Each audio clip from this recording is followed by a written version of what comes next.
Okay, let's start करते। Last session में जिसने भी अटेंड किया होगा उनके लिए ये रिवीजन हो जाएगा, या कोई न्यू आज ज्वाइन हुए होंगे तो उनके लिए मैं एक बार रिवाइज करवा देता हूँ। ओके,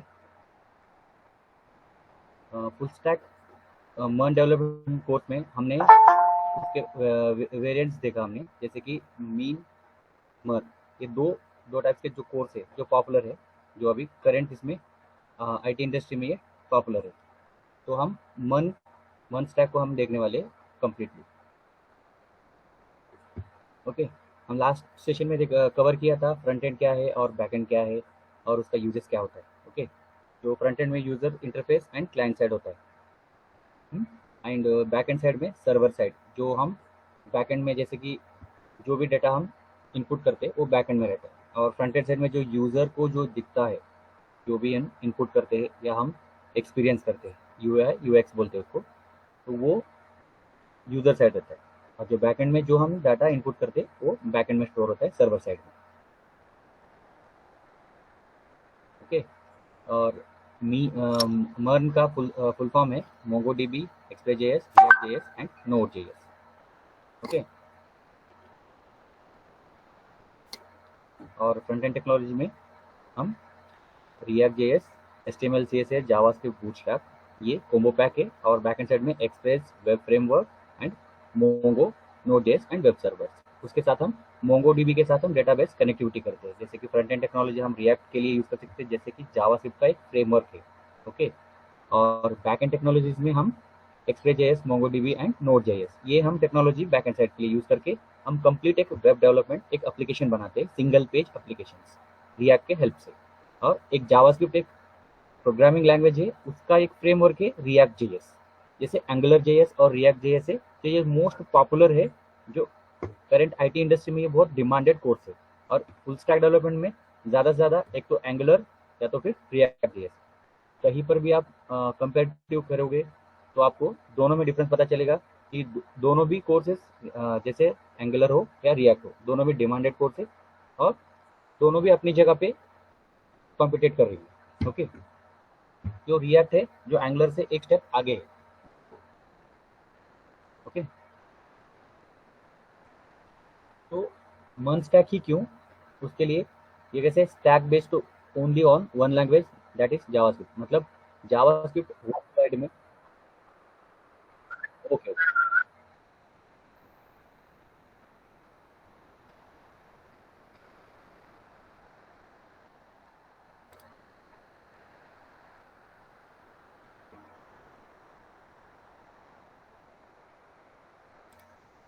तो विजिबल है स्क्रीन?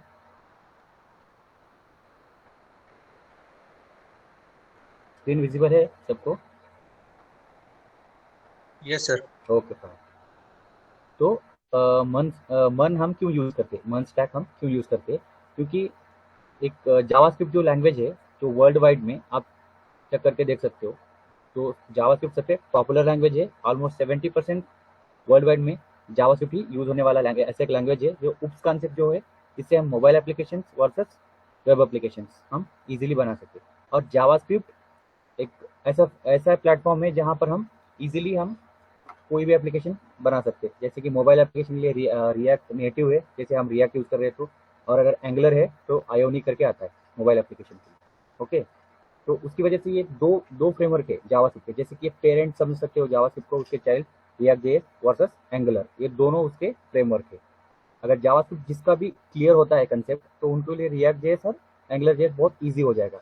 आप कोई भी एप्लीकेशन इजीली बना सकते हो, और ये कॉम्पिटेबिलिटी में बहुत ईजी है। और बहुत मतलब जो हम कंपोनेंट्स हम यूज करते हैं ना रिएक्ट में या एंगुलर में, वो बहुत आराम से हम यहाँ पर बना लेंगे। कंपेरेटिव टू जावा, सी++, थोड़ा सा डिफिकल्टी वहाँ पर ज़्यादा बढ़ जाती है। जैसे वेब एप्लीकेशन थोड़ा सा comparative to Java, C programming, वो थोड़ा सा ईजी है। ओके, और जिसको सी प्रोग्रामिंग पहले से आता है, तो जो C is the father of all languages. तो सी प्रोग्राम कैसा है, एक प्लेटफॉर्म है। जिसको सी प्रोग्राम इजी से समझ में आया होगा ना, उनके लिए जावास्क्रिप्ट इतना डिफिकल्ट नहीं लगता है। ओके, तो समझने में भी आसान होता है, प्लस मतलब यहाँ कोडिंग जो बनाते हैं ना, उसमें भी आप सारे कंसेप्ट जो लॉजिक है जो हम सी प्रोग्रामिंग में सीखे उसका थोड़ा सा एडवांस वर्जन हम जावास्क्रिप्ट में हम इंक्रीमेंट करते हैं। ये स्क्रिप्टिंग लैंग्वेज है जावास्क्रिप्ट। ओके, तो हम हमारे इसमें सिलेबस में HTML, CSS, bootstrap, JavaScript and react JS, MongoDB, node JS and express JS, ये कंप्लीट हमारा front end and back and का एक कोम्बो है। इसी को हम कंप्लीट करने वाले पूरे एंटायर एक कोर्स में। ओके, और लास्ट सेशन में हमने डिस्कस किया था वेबसाइट क्या होता है और वेबसाइट हम क्यों यूज़ करते हैं, उसका इंपॉर्टेंस क्या है और उसमें होता क्या है, और बहुत सारे सोशल मीडिया ऐप्स हम आजकल हम यूज़ करते हैं, राइट। तो उस उसके ज़रिए हमें सबको पता है, ऑलमोस्ट नॉन टेक्निकल बैकग्राउंड वालों को भी पता है या टेक्निकल बैकग्राउंड वालों को ऑब्वियसली पता ही रहता है। तो वेब पेजेस उसके अंदर रहते हैं, कुछ कंटेंट्स रहते हैं जैसे टेक्स्ट, इमेजेस, वीडियो, बहुत सारे जो हम एक पेजेस के साथ लिंक रहता है। हम एक पेज को क्लिक करते हैं तो उसके कंटेंट के अंदर जाते हैं और उसके अंदर हम कंटेंट का पूरा डिटेल्स डिस्क्रिप्शन हम देखते हैं। ओके, तो वेबसाइट को हम एक्सेस कैसे करते हैं, तो हम Chrome, Firefox, Microsoft edge, internet explorer, ये कुछ वेबसाइट्स के ब्राउजर्स है। और मोस्ट पॉपुलर तो हम क्रोम और फायरफॉक्स ज़्यादा यूज़ करते हैं। इस ऑलमोस्ट सबके मोबाइल्स में, सबके लैपटॉप्स में ऑलमोस्ट बाय डिफ़ॉल्ट रहता ही है और सबको पता है इसके थ्रू हम कैसे नंबर ऑफ वेबसाइट्स हम www.com हम कैसे यूज़ करते हैं, ये सभी को पता है। ओके,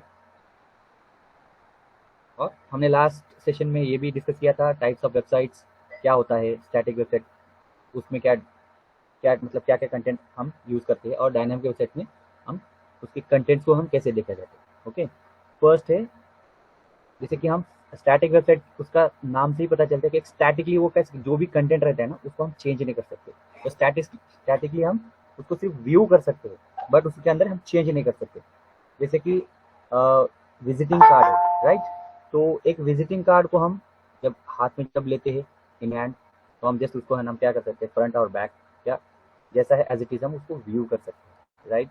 तो हम उसके अंदर हम चेंजेस नहीं कर सकते। लाइक हमारा रेज्यूमे, वेबसाइट पोर्टफोलियो बनाते हैं अपना खुद का, तो उसके अंदर भी हम एक बार जो हमारा कंटेंट है, अपना नेम होगा, अपना कॉन्टैक्ट नंबर, ईमेल आईडी या आपका एजुकेशन या एक्सपीरियंस है तो एक्सपीरियंस, ये कैसे फिक्स्ड है, इसको हम चेंज नहीं कर सकते। हाँ, समटाइम आपका एक्सपीरियंस इंक्रीमेंट होता है, जैसे कि आपका एक्सपीरियंस 2 ईयर्स हो गया, आप आपने कंपनी चेंज किया तो आप मैनुअली चेंज कर सकते हो, लेकिन वो बाय डिफॉल्ट तो चेंज नहीं होगा। तो वैसे स्टैटिक वेबसाइट में हम चेंज नहीं कर सकते, उसमें लिमिटेड नंबर ऑफ पेजेस हम यूज़ कर सकते हैं, उसके अंदर जो है एज इट इज़ है उसमें के लिए हम यूज़ कर सकते हैं। लेकिन डायनामिक वेबसाइट में वैसा नहीं होता है, जैसे user can enter the data, जैसे कि अभी कोई भी वेबसाइट ओपन कर सकते हो, उसके अंदर आप डाटा इनपुट कर सकते हो, डाटा रिट्रीव कर सकते हो और उसके अंदर अनलिमिटेड ऑफ पेजेस आपको ऐड कर सकते हो। और वो यूज़र इंटरैक्टिव रहता है, उसका नेचर कैसा रहता है, यूज़र से इंटरैक्ट करने जैसा रहता है। एग्जाम्पल्स के लिए आप यूट्यूब देख लो या फिर Google Google search engine, Google पे आप कोई भी इंफॉर्मेशन सर्च करते हो तो उसमें से आपको इन्फॉर्मेशन इमीडिएटली आपके सामने आ जाता है, आपके related information one by one आपको व्यू होगा। उसके अकॉर्डिंग आप क्या करते हो, आपके रिलेटेड अगर कोई इन्फॉर्मेशन आपको वहाँ पर दिखती है तो आप क्लिक करते हो और मोर इन्फॉर्मेशन आपको मिल जाती है। तो ये इंटरैक्ट हो रहा है, ये डायनेमिक वेबसाइट के कुछ कैरेक्टरिस्टिक्स है। ओके, और HTML, CSS इसका डिफरेंस है, और डेटाबेस और जावास्क्रिप्ट। तो HTML एक डेटाबेस के साथ है ना, जैसे प्लेटफॉर्म है, अब हमारा एक प्रोजेक्ट रहता है, प्रोजेक्ट का जो बेस रहता है वो पूरा HTML के ऊपर डिपेंड है। उसका जो हम जो कोड लिखते हैं HTML के कोड के थ्रू ही लिखते हैं हम लोग, और उसको CSS के साथ जब हम मर्ज करते हैं HTML को कोड को, तो इस तरीके से मॉडिफिकेशन होता है। जैसे कि स्केलेटन है, यहाँ पर एक ह्यूमन है जो ऑलरेडी होना यूनिफॉर्म मतलब एक ड्रेस कोड में ऑलरेडी सिस्टमेटिकली वो अच्छे से दिख रहा है। वैसे ही हम लोग जब हम एक नॉर्मल कोड को जब उसको CSS के साथ हम क्लब करेंगे या बूटस्ट्रैप के साथ डिज़ाइन करके हम क्लब करेंगे तो वो थोड़ा अट्रैक्टिव लगेगा, थोड़ा सा डिज़ाइनफुल मॉडिफिकेशन जैसा लगेगा। और उसके साथ हम डेटाबेस और जावास्क्रिप्ट को दोनों को हम कॉम्बिनेट करेंगे, हम कंबाइन करने के बाद तो पूरा front end and back and जो डेटाबेस हम जहाँ पर भी इनपुट दे रहे हैं वो स्टोर होगा डेटाबेस में, और जावास्क्रिप्ट उसको मॉडिफिकेशन कर डेटाबेस के साथ। ओके, और हमने इंस्टॉलेशन VS कोड को कैसे करते हैं वो भी देखा था। ओके,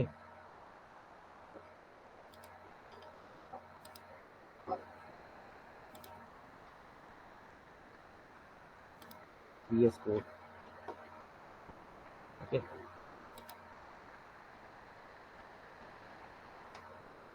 विजुअल स्टूडियो कोड को डाउनलोड करना है। जिसके पास ऑलरेडी डाउनलोडेड है तो कोई प्रॉब्लम नहीं, जिस किसी के पास नहीं है वो आप डाउनलोड कर सकते हो आपके ओएस के अकॉर्डिंग। सबके पास ओएस रहता है नहीं पता, किसी किसी के पास लिनक्स रहता है, किसी के पास मैक रहता है, डिपेंड करता है आपके अकॉर्डिंग। आप यहाँ पर मैक, विंडोज़ और लिनक्स 3 टाइप के ओएस है, आपके अकॉर्डिंग आप यहाँ पर डाउनलोड कर सकते हो। ओके, जब एक बार डाउनलोड हो गया तो उसके कुछ एक्सटेंशन है।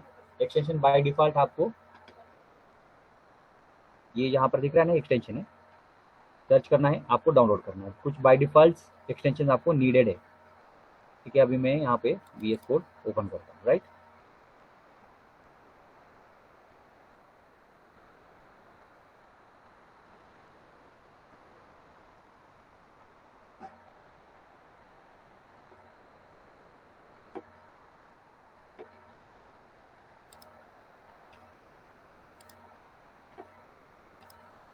ये VS कोड है, राइट।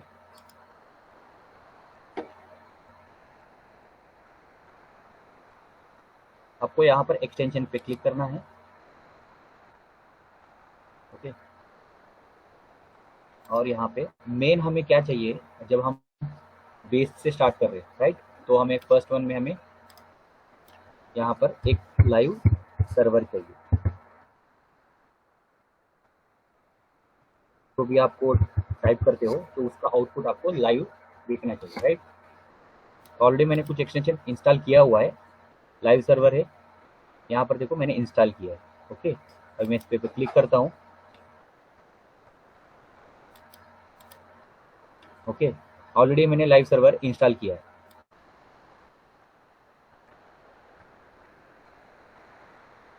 अभी अनइंस्टॉल कर दिया मैंने। ओके, फिर से मैं इंस्टॉल कर लिया। ये कुछ नीड है जो मैं इसका डिफरेंस बताता हूँ, ये क्यों यूज होता है। ओके, ये एक चाहिए हमें, और एक आता है फॉर्मेटर।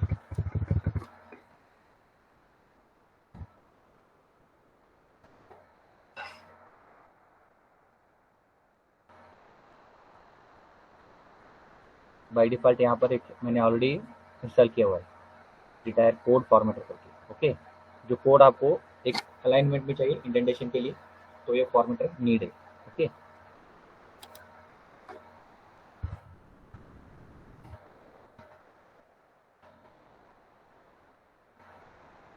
ये ऑलरेडी मैंने इंस्टॉल किया हुआ सारे एक्सटेंशन से। ओके,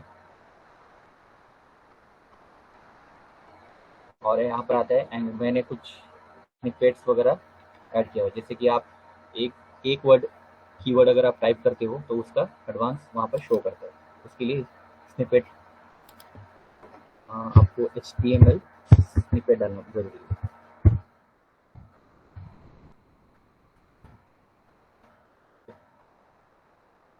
स्निपेट, जब आप HTML के कोड जब लिखते हो तो उसका है ना, जो कोड है ना, अलाइनमेंट प्रॉपरली होता है। ओके,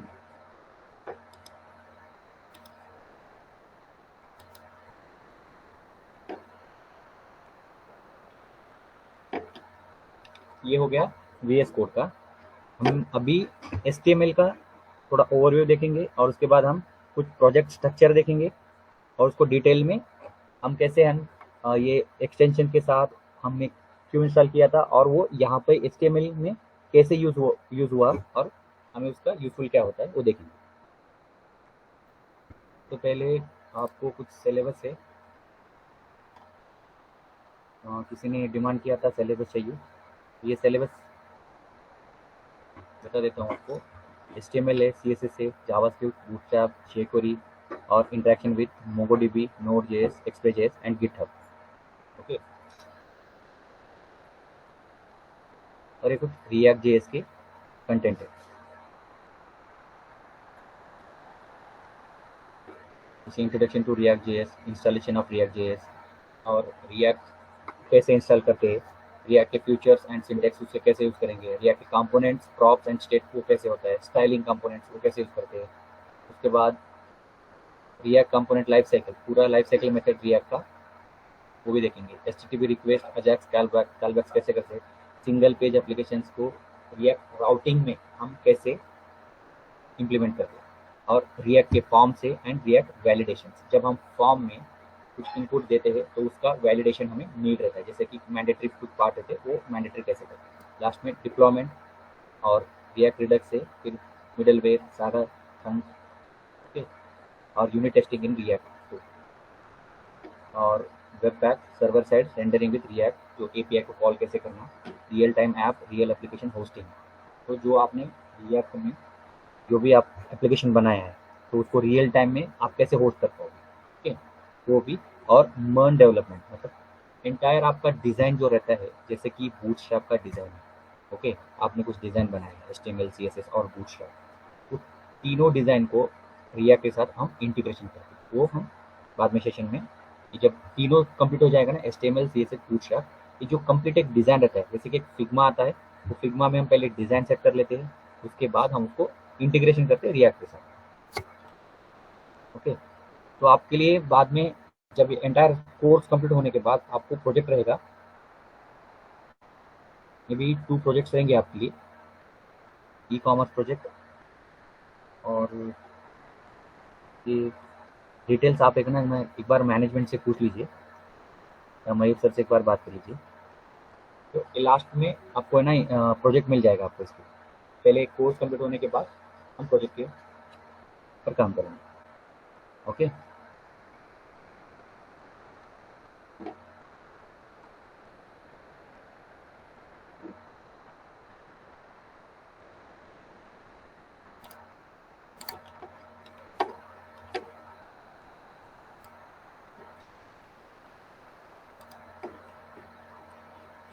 मैं आपको प्रोजेक्ट का ये बताता हूँ।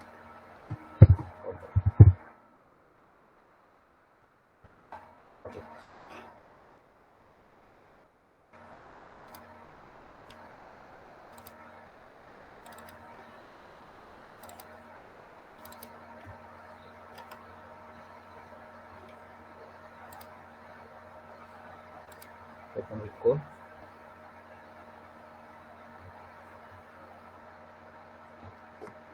ओके, अपना फोल्डर में कोई कोई कंटेंट नहीं है, जस्ट प्रोजेक्ट नाम का मैंने फोल्डर बनाया, उसके अंदर हमें पेजेस को भी ऐड करना है, ओके।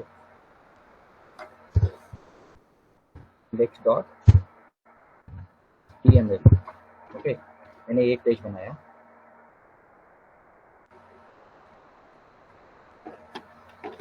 अभी मैं यहाँ पे फोल्डर में आके एक बार चेक करता हूँ, राइट। अभी देखो बैक आता हूँ, ये प्रोजेक्ट नाम का फोल्डर मैंने क्रिएट किया, उसके बाद मैंने एक पेज अंदर क्रिएट किया वीएस कोड के अंदर जाना, इंडेक्स डॉट एचटीएमएल मैंने वीएस कोड में, देखो इंडेक्स डॉट एचटीएमएल ये पेज मैंने क्रिएट किया, राइट, और वही पेज यहाँ पे आ गया इंडेक्स, ओके। अब इस पे मैं क्लिक करके देखता हूँ तो कोई कंटेंट नहीं है, क्योंकि ये पेज यहाँ पर पोस्ट हुआ, मतलब हम इसमें वेबसाइट के अंदर देख रहे हैं पूरा पेज एम्प्टी है, राइट। तो अभी कोई कंटेंट ऐड किया ही नहीं है हम लोगों ने, इसलिए ये पेज पूरा एम्प्टी है, ओके। अब हमें प्रोजेक्ट के अंदर हमें इंडेक्स डॉट एचटीएमएल ये बाय डिफॉल्ट कोई भी प्रोजेक्ट में ये चाहिए ही चाहिए, ओके। तो उसके बाद हमें एक फोल्डर है चाहिए हमें, जैसे इमेज IMG, मैंने इमेज नाम का फोल्डर क्रिएट किया, तो सारे इमेजेस है तो ये इमेज नाम के फोल्डर में स्टोर रहेगा, ओके।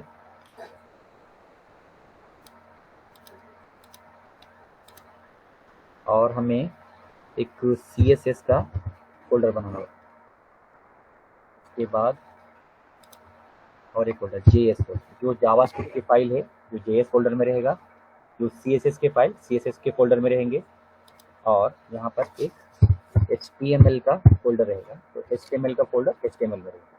ये सारे फोल्डर्स प्लस ये एक पेज एक्स्ट्रा पेज है, ये आउटसाइड में रहेगा। मैं आपको यहाँ दिखाता हूँ, हमने स्टार्टिंग से क्या कहते हैं, एक प्रोजेक्ट नाम का एक फोल्डर क्रिएट किया, उसके अंदर हमने CSS, HTML, image, IMG, JS, ये 4 हमने फोल्डर और क्रिएट किए। और ये index.html हम आउटसाइड ही रखेंगे, क्योंकि जब प्रोजेक्ट रन होता है तो फर्स्ट index.html से ही रन होता है। ओके, और हम ये सारे जो HTML के पेजेस है, जैसे कि CSS पेज है, JS पेज है, इमेज, ये सारे पेज को हम इंडेक्स में हम लिंक कर देंगे। तो इसके अंदर जो भी कंटेंट रहेंगे, जो भी फाइल्स रहेंगे, वो सारे फाइल्स हम index.html में हम स्टोर कर सकते हैं। जब इस पे हम जब ये पेज हम लोड करेंगे, ये सारे रिमेनिंग जो फाइल है ऑटोमेटिकली वहां पर शो हो जाएगी। ओके,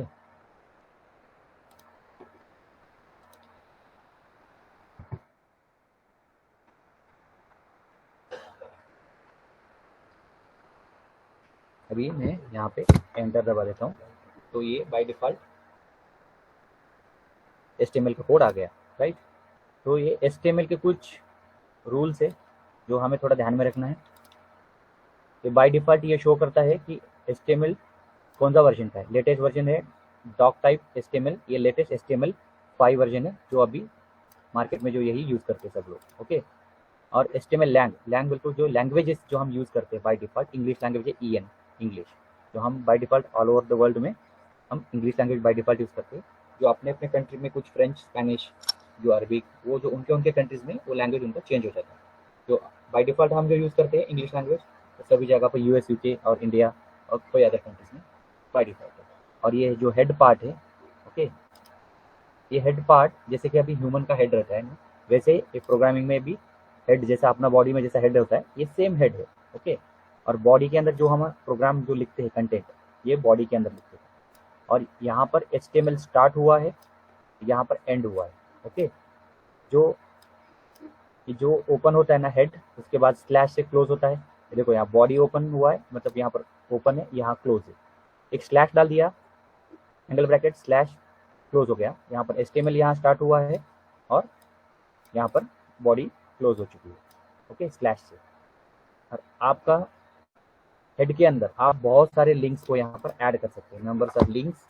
जैसे CSS फाइल को यहाँ पर लिंक करना होगा, कुछ बूटस्ट्रैप के फाइल्स, यहाँ पर जावास्क्रिप्ट के फाइल्स, CSS के फाइल्स, हम सारे फाइल्स जैसे फॉन्ट स्टाइल के जो भी रहते हैं ना, सारे फाइल्स के लिंक हम है ना हेड के अंदर हम स्टोर करते हैं या फिर लिंक करते हैं। ओके, तो जब हम बाद में जब हम कोड लिख के जाएंगे, जब अपना प्रोजेक्ट के अकॉर्डिंग जो लिंक्स हमें यहाँ पर यूज करना है, वो लिंक्स हम ऐड करते जाएंगे। ओके, अभी आप ये समझ लो, जब हम आउटपुट देखते हैं ना अपना, यहाँ पे देखो index.html आया हुआ है, क्योंकि पेज का नाम आ रहा है। हमें ये पेज का नाम आने से डायरेक्टली हम जैसे अभी गूगल ओपन करते हैं, यहाँ पर मैं डिफरेंस दिखाता हूँ। ये अभी हमने गूगल ओपन किया, राइट। ये गूगल फॉर्म ऑलरेडी ओपन है।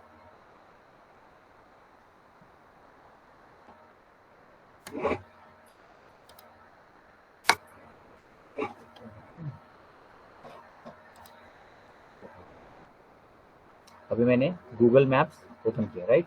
तो यहाँ पर देखो title Google maps already by default लिखा हुआ है। ओके, तो वैसे अपना प्रोजेक्ट का नाम भी वैसे ही आना है, राइट। तो हमें क्या करना है, ये टाइटल जो है ना यहाँ पर डॉक्यूमेंट करके जो होता है ना, उसको रिमूव करना है।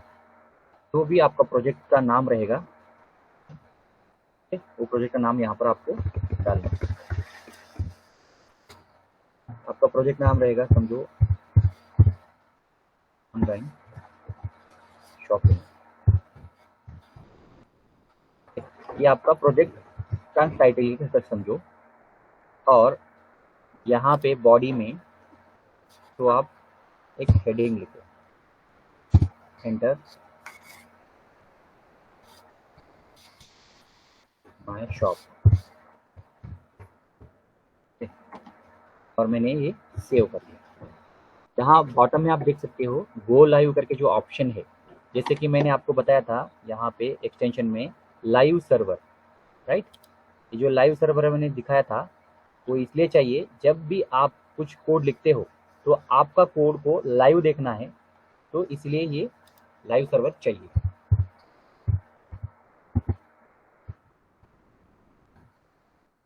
ये जो लाइव सर्वर जो मैंने इंस्टॉल किया है, और यहाँ पर देखो ये ऐड किया है एक्सटेंशन करके ही मुझे ये ऑप्शन यहाँ पर मिला है। अब मैं इस पर क्लिक करता हूँ गो लाइव पे, जो ये कोड मैंने यहाँ पर लिखा है माई शॉप प्लस ये ऑनलाइन शॉपिंग, ये टाइटल वहाँ पर शो करेगा ब्राउजर में। Okay, go live.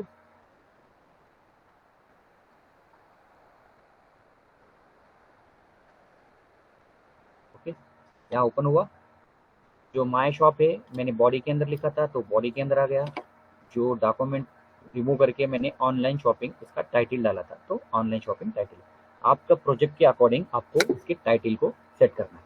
ओके, अभी मैं ये सब रिमूव करके आपको डिफरेंस दिखाता हूँ। अभी ये अपना प्रोजेक्ट है, राइट। इंडेक्स फाइल है, जो अभी हमने कोड लिखा है ऑलरेडी इस इंडेक्स फाइल में है। अगर मैं इसके ऊपर डबल क्लिक करता हूँ ये ओपन होता है, जो कोड है लिखा हुआ है ना, ये देखो online shopping my shop by default open हुआ। इसीलिए इसको index.html मतलब फाइल को हम बाहर रखते हैं, ताकि जितना भी उसका कोड है जो हम लिंक करके डायरेक्टली उसके ऊपर डबल क्लिक किया तब भी ओपन होता है। अगर आप यहाँ से ओपन करते हो तो ओपन होता है, लेकिन आपका जो भी कोड है आप उसको लाइव नहीं एडिट कर सकते। ये कोड को आपको लाइव एडिट करना नहीं पॉसिबल होगा। अगर आप यहाँ से पोर्ट 5500 ये जो पोर्ट पे अभी हमें व्यू होगा, गो लाइव कर देता हूँ। देखो यहाँ ये दोनों टैब में डिफरेंस देखो। ये जो 127 ये जो दिख रहा है 127.00155 ये पोर्ट है। ये पोर्ट के ऊपर वो लाइव यहाँ पर दिख रहा है। ये आपका जो फोल्डर है, जैसे कि देखो डी ड्राइव में ट्रेनिंग नाम का फोल्डर, उसके बाद 2022 उसका NPI सोल्यूशन। ये प्रोजेक्ट ये कैसे है, हम ड्राइव के थ्रू जा रहे हैं, लेकिन जो भी तुम यहाँ पर एडिट करोगे भी ये दोनों में डिफरेंस पता चलेगा। अभी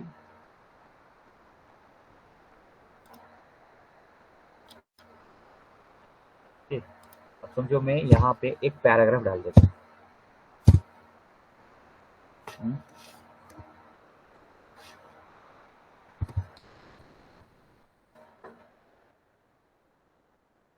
God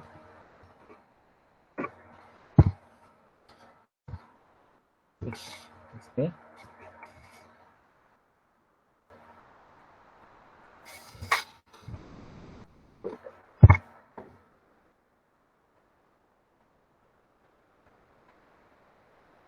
अभी यहाँ पर मैंने सेव कर दिया। अब आप है ना ब्राउज़र के अंदर डायरेक्टली यहाँ देखो, मैंने पेज को मैंने रिफ्रेश किया ही नहीं है, और डायरेक्टली कार्ट एंड टोटल ये मैंने डाल, ये माई शॉप है ना, ये हेडिंग है, ये पैराग्राफ में मैंने कार्ट एंड ये टोटल, राइट। ये लाइव पेज है। ये लाइव क्यों हुआ, ताकि VS कोड से हमने डायरेक्टली यहाँ पे कोड पे उसको लॉन्च किया है, मतलब उसको ब्राउज़र पे हम लाइव देख रहे हैं। और वही ऑनलाइन शॉपिंग है। ऑनलाइन शॉपिंग ये हमने ड्राइव से डायरेक्टली index.html के फाइल पे क्लिक किया तब ये ओपन हुआ। अभी इसको मैंने कुछ रिफ्रेश भी नहीं किया, तो ऑलरेडी यहाँ पर जो भी आप कंटेंट लिख रहे हो कोड में, अब नंबर्स ऑफ कोड आप यहाँ पे ऐड करो। ओके, अभी मैंने सेव किया, फिर से मैं ब्राउजर में जाएंगे, ये देखो ऐड हो गया। लेकिन ऑनलाइन शॉपिंग ये जो हमने ड्राइव से जो हमने डबल क्लिक करके ओपन किया, इसमें अपडेट हुआ नहीं। अगर ये तो इसको रिफ्रेश करो तब होगा। ये डिफरेंस है लाइव सर्वर एक्सटेंशन ऐड करने का, ये रीज़न है। ओके, नहीं तो आपको हर बार रिफ्रेश करो, हर बार आपको अपडेट करो, ये थोड़ा सा डिफिकल्ट जाएगा। तो उसकी वजह से आप एक्सटेंशन ऐड कर लो, एक्सटेंशन लाइव सर्वर ऐड करो, वो इसके लिए नीड है। आपको डायरेक्टली ब्राउजर में देख सकते हो। ओके,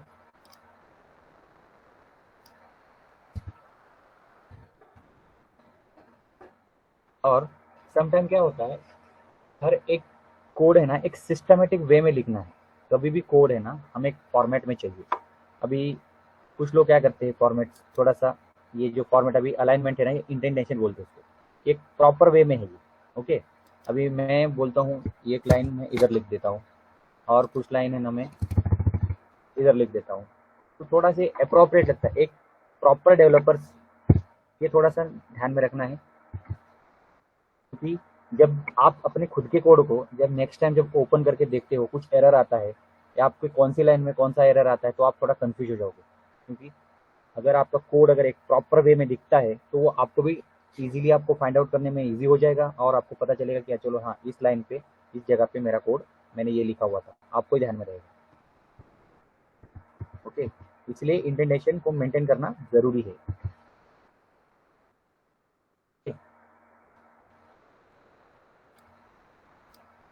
अगर आप एक एक टैब भी यूज करोगे तो ये है ना एक एक लाइन आगे जाते जाएगा, राइट।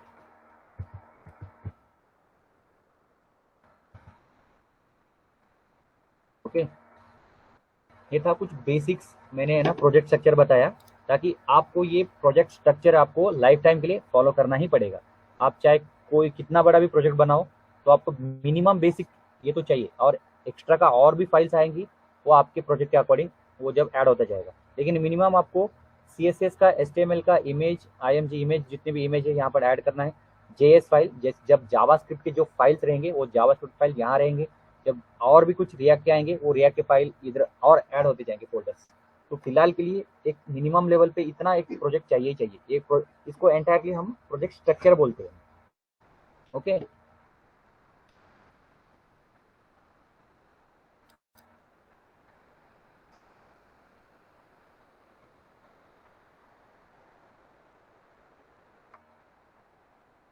अगर ये HTML के अंदर अगर किसी को डाउट है तो आप पूछ सकते हो, तो मैं अभी आगे का एक्सप्लेन करूंगा।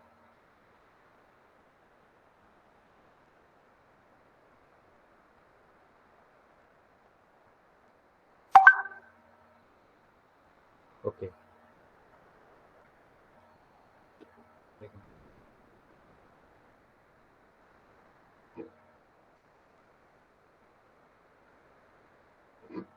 मैं अभी हल्का शेयर करता हूँ।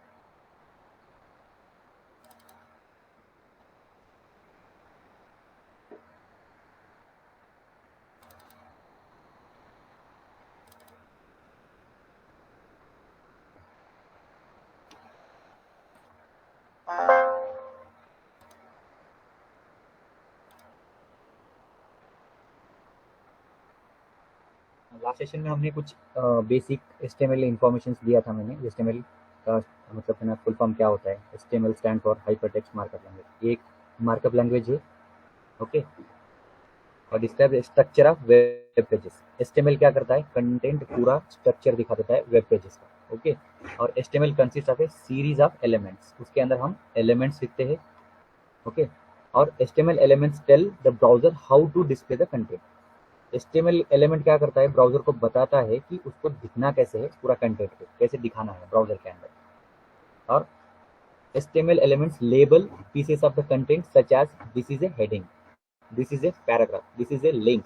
अभी हमने है ना यहाँ पे है ना हमने हेडिंग, ये एक पैराग्राफ, ये हेडिंग, और ये पी से stand for paragraph. Okay, heading, paragraph और नंबर्स ऑफ और भी एलिमेंट्स हम यहाँ पर यूज करते हैं जो अपने प्रोजेक्ट के अकॉर्डिंग। ओके, तो HTML के कुछ हिस्ट्रीज है जो बेसिकली आपको पता होगा।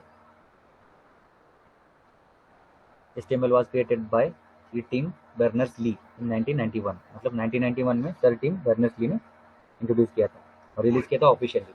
पब्लिश किया 95 में as a HTML 2.0। HTML 4.01 was published in late 1999 and was a major version of HTML। HTML का ये मेजर वर्जन था। Since the early days of the World Wide Web there were have been many version of HTML। HTML के कुछ release हुआ version के year से, जैसे 1.0 93 में रिलीज हुआ, 2.0 95 में, 3.0 जनवरी 14 97 में। Okay, HTML 4.0 was released in December 18 1997 में, और जो HTML 5.0 was released in 2014, जो अब तक का लेटेस्ट वर्जन 5 ही है, अब तक चल रहा है, इसका अभी नेक्स्ट वर्जन आया भी नहीं है, तो अभी हम 5 ही यूज कर रहे हैं। ओके, और HTML के कुछ स्ट्रक्चर्स है, राइट। अभी जो मैंने आपको एग्जांपल के साथ दिखाया, ये डॉक्यूमेंट डॉट HTML और हेडिंग जो हेड है, उसके बाद बॉडी के अंदर हमने पैराग्राफ लिखा, उसके बाद ये बॉडी यहाँ पर यहाँ स्टार्ट हुई और यहाँ क्लोज हो गई, और HTML यहाँ से स्टार्ट हुआ और यहाँ HTML क्लोज हुआ, राइट।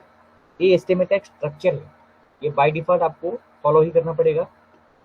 बहुत सारे लोगों को आप कॉलेज लेवल में ये बताया गया होगा, तो उनको पता होगा ऑलरेडी से, या जिनको पता नहीं है तो उनके लिए ये अभी ईजी हो जाएगा, ओके। और ऊपर हमने जो डॉक्यूमेंट डॉट टाइप, मैंने बताया कि लेटेस्ट वर्जन इससे पता चलता है, राइट। यहाँ पर देखो डॉक्यूमेंट डॉट HTML तो क्या करता है, डिक्लेयर करता है, defines the that the document is an HTML file. Document HTML latest version का 5 वर्जन है करके ये दिखाता है, ओके। और ये जो HTML इसका क्या मीनिंग है, the element is the root of element and HTML page. तो एंटायर जो पेज है उस पेज में उसका जो एक रूट आता है, बट जो स्टार्टिंग और एंडिंग, जो HTML जब ओपन होता है जो क्लोज होता है, राइट, उसका पूरा कंप्लीट रूट जो है ना, उस रूट के अंदर ही उसका जो टाइटल, हेड, उसका बॉडी, ये सब कुछ उसके अंदर आता है। तो हेड पार्ट में क्या आता है, जो contents of the Meta information about the HTML। जो ये जो मेटा इन्फॉर्मेशन है, ये जो मेटा इन्फॉर्मेशन के अंदर हम यूज करते हैं, अभी हम यहाँ पर चेक करके देखते, जो मेटा इन्फॉर्मेशन ये सारे ये मेटा इन्फॉर्मेशन है, राइट। इसके बगैर भी हम अपना कोड को रन कर सकते हैं, लेकिन ये बाय डिफॉल्ट है ना, ये मेटा अगर रहता है तो आपका कोड में कोई डिस्टर्बेंस नहीं आएगा। जैसे कि मेटा कैरेक्टर सेट UTF-8 ये स्टैंडर्ड है, जो कैरेक्टर सेट को बाय डिफॉल्ट उन्होंने सेट करके रखा है UTF-8 स्केल से, okay. Meta HTTP equivalent X UA compatible content IE, मतलब कुछ कोड आप रन करना चाहते हो by default internet explorer edge पे आपको ये कंपैटिबल, मतलब इजीली आपको वहाँ पर रन हो जाएगा आपका कोड। और Meta name view port content width device width initial scale 1.0, ये जो मेटा है व्यू पोर्ट, ये क्या होता है मालूम है, आप कोई भी डिवाइस में, जैसे कि लैपटॉप है, टैब है और मोबाइल फोन है, उस कोई भी डिवाइस में आपका जो प्रोजेक्ट है उसको आप रन कर रहे हो, तो उसके अंदर है ना आपको पोर्ट, मतलब व्यू अच्छे से दिखना चाहिए करके है ना, ये बाय डिफॉल्ट ये मेटा टैग आपको डालना ही पड़ेगा। अगर आप ये रिमूव कर देते हो तो आपके भले ही आपके लैपटॉप में अगर प्रोजेक्ट रन भी हुआ है, तो आप समटाइम क्या कर सकते हो, मोबाइल में या टैब में जब ओपन करते हो तो आपका प्रोजेक्ट का स्ट्रक्चर जो है या फिर कुछ व्यू है वो थोड़ा सा ऊपर नीचे हो सकता है, जो प्रॉपर अप्रोप्रिएट नहीं दिखेगा, उसके जो कंटेंट है जो मर्ज हो सकता है, या फिर लेफ्ट या राइट में अलाइनमेंट हो सकता है। इसीलिए ये बाय डिफॉल्ट ये मेटा आपको डालना ही पड़ेगा, ओके।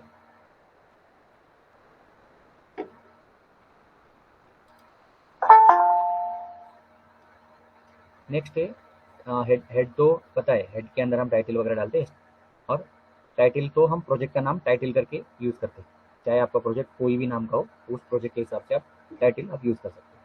और बॉडी, जो हम बॉडी के अंदर हम एंटायर लिख, जैसे कि हेडिंग से, पैराग्राफ से, इमेजेस, हाइपरलिंक्स, टेबल्स, लिस्ट, आप कुछ भी ऐड कर सकते हो body, with in the body के अंदर, ओके।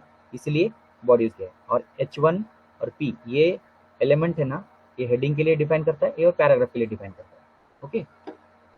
जो ऑलरेडी हमने हेडिंग क्या, H1 से H1, H2, H3, H4, H5, H6, 6 types के हेडिंग्स रहते हैं। और HTML के डॉक्यूमेंट्स, देखिए HTML document must start with a document type declaration. मैंने कहा ये स्टार्टिंग इससे ही शुरुआत होता है। The HTML document itself begin with HTML and ends with /HTML। और हमेशा HTML स्टार्ट होता है HTML से और स्लैश से क्लोज होता है, एंड होता है हमेशा। The visible part of the HTML document is between body and /body। जो भी आपका कंटेंट है, जैसे कि अभी यहाँ पर मैं दिखाता हूँ, ये यहाँ से लेकर आपका पूरा कोड यहाँ तक है, राइट। ये आपको 1000 लाइन्स का भी हो सकता है, नंबर्स ऑफ लाइन्स भी हो सकता है, लेकिन इसके अंदर का एंटायर जो भी कंटेंट है वो पूरा का पूरा जो कोड है आपको व्यू नहीं होगा ब्राउजर में। ब्राउजर में सिर्फ एंड सिर्फ बॉडी के अंदर का जो भी कंटेंट है सिर्फ इतना ही आपको व्यू होगा। रिमेनिंग जो है ब्राउजर को पता चल जाएगा, कि ब्राउजर को हम बता रहे हैं कि ये आपको पहले ये सेट करना है, उसके बाद आपका है ना व्यू पोर्ट सेट करना है, टाइटल ये सेट करना है। हम बाय डिफॉल्ट वो ब्राउजर को हम बता रहे हैं इसके थ्रू, HTML के थ्रू हम बता रहे हैं कि हेडिंग के हेड के through.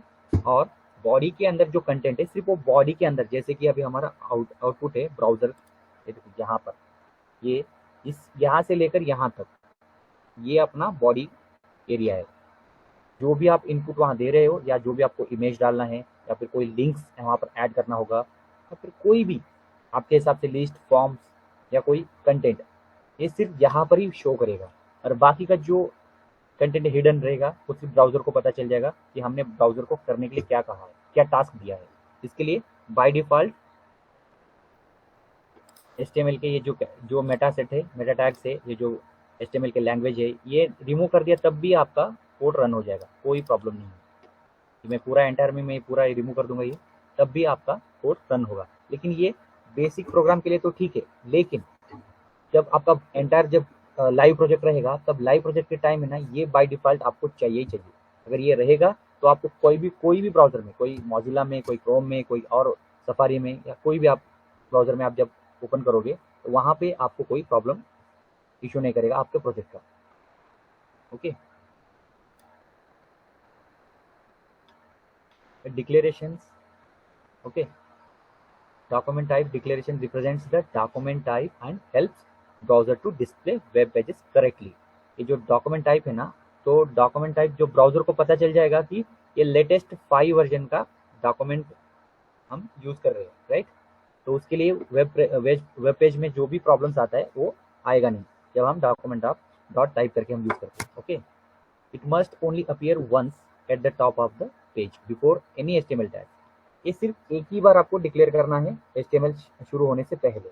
Okay, and the doc type declaration is not a case sensitive, ये कोई केस सेंसिटिव नहीं है। Okay, declaration for HTML5 is doc type HTML। How to differentiate HTML document and versions? A markup language is used to define the text document within the tag which defines the structure of web pages.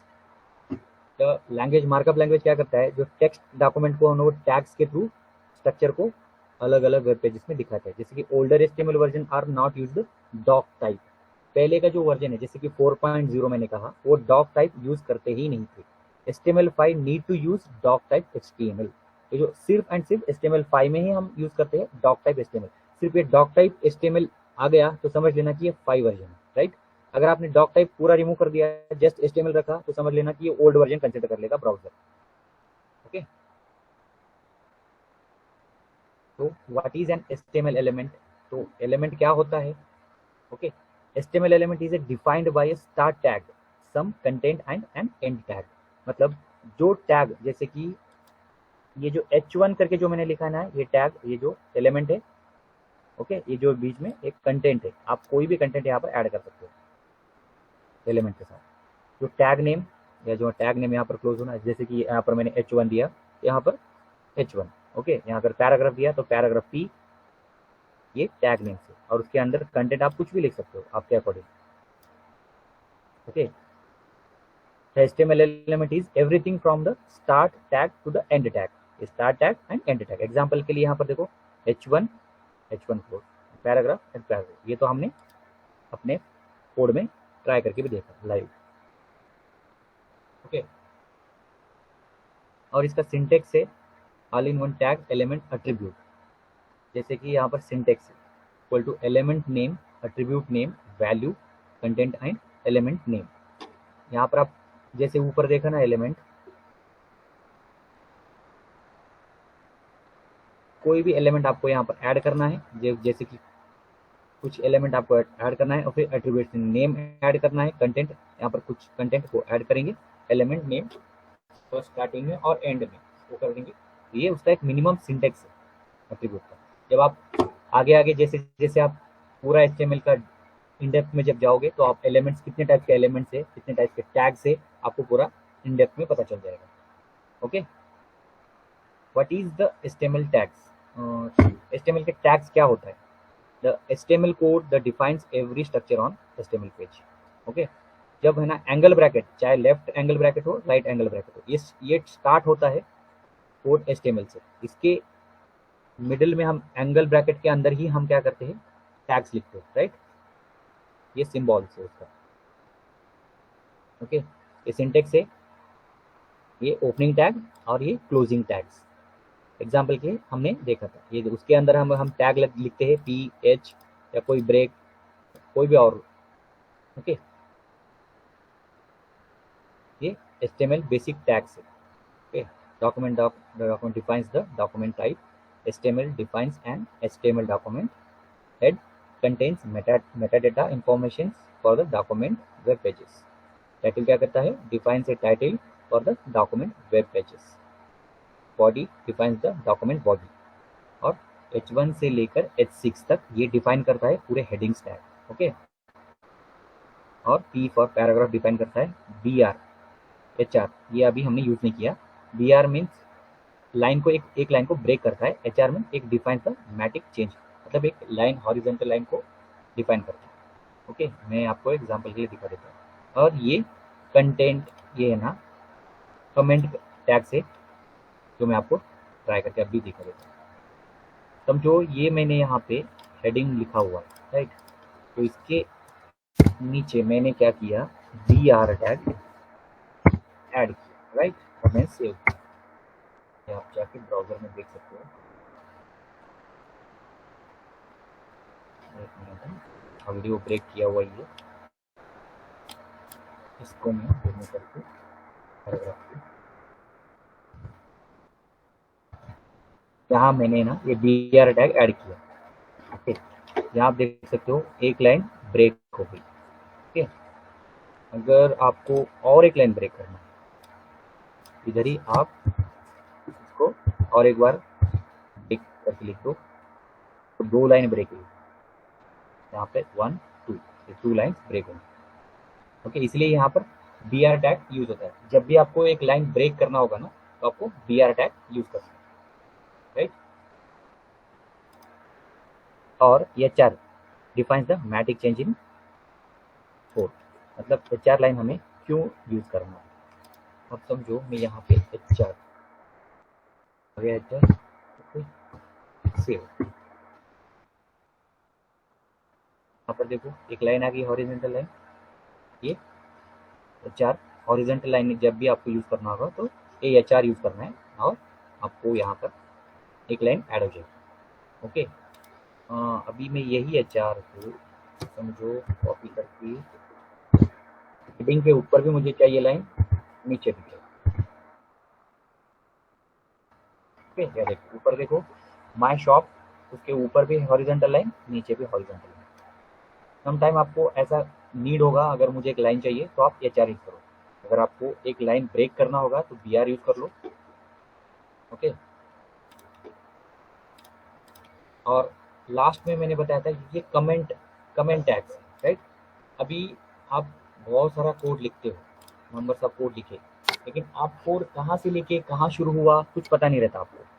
लेकिन जो comments आप लिख रहे हो, वो comments आपको है ना सिर्फ आपके लिए रहना चाहिए. आउटपुट में कुछ दिखेगा नहीं, कमेंट्स वो हिडन रहता है. आपको कोड पता रहना चाहिए कि आप समझो यहाँ पे ये है हेडिंग पार्ट, राइट. तो मैं यहाँ पे लिखूंगा कमेंट. ओके,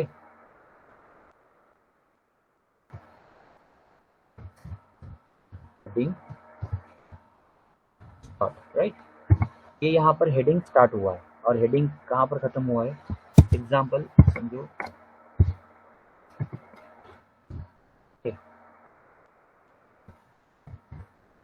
हेडिंग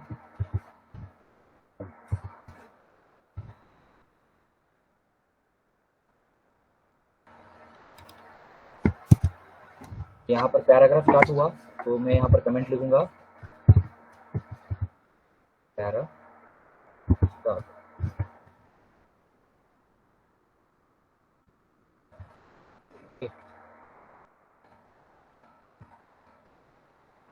यहाँ पर पैरा, अभी मैंने सेव किया, राइट. अभी जब मैं नेक्स्ट टाइम जब ओपन करके देखता हूँ मेरा कोड को, तो मुझे पता चलता है कि अरे हाँ, यहाँ से मेरा हेडिंग स्टार्ट हुआ था और ये पैराग्राफ यहाँ पर स्टार्ट हुआ, यहाँ पर एंड हुआ. तो आपको पता चलेगा कि विद इन द कमेंट्स आपके रेफरेंस के लिए रहता है, आपको पता रहना चाहिए. चाहे समटाइम क्या होता है, आप किसी पेज के ऊपर काम कर रहे हो, सडनली आपको इस पेज को ट्वीट करके किसी और पेज में आपको काम करना होगा, तो ये पेज किसी और डेवलपर्स को असाइन करते हैं.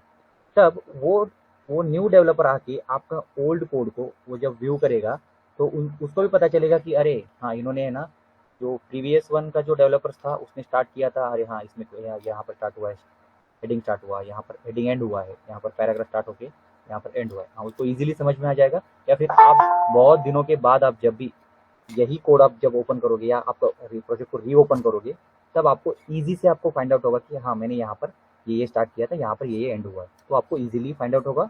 और एचटीएमएल ये सारे कोड्स आपको क्लियरली, आपको टैग्स भी समझ में आएगा, एलिमेंट भी समझ में आ जाएंगे, कहाँ पर मैंने क्या लिखा हुआ है। तो उसका आउटपुट भी आपको ईज़ी से दिख जाएगा। और अगर कहीं पर एरर्स भी आता है तो आप ईज़िली रेक्टिफाई कर पाओगे और टाइम भी ज़्यादा नहीं लोगे। ओके,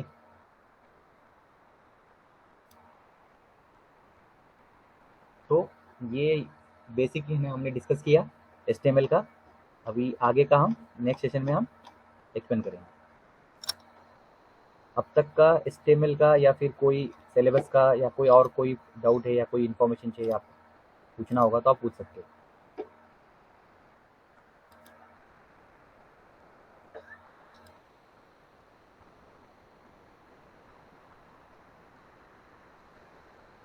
किसी को कोई डाउट?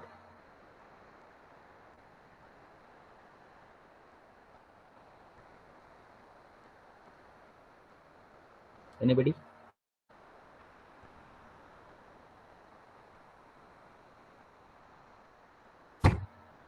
किसी को कोई डाउट है?